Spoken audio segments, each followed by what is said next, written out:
Hello everyone. In this video, I will show you how to add music to your Telegram profile. First, open Telegram on your phone.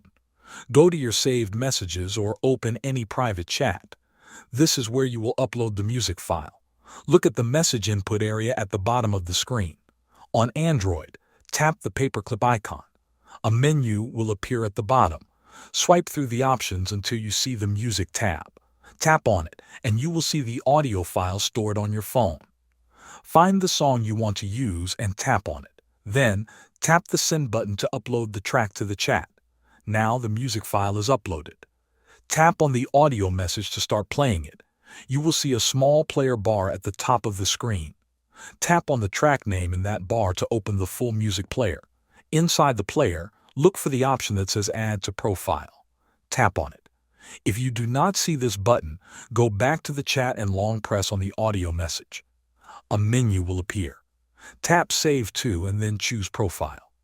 After this step, the music is added to your profile.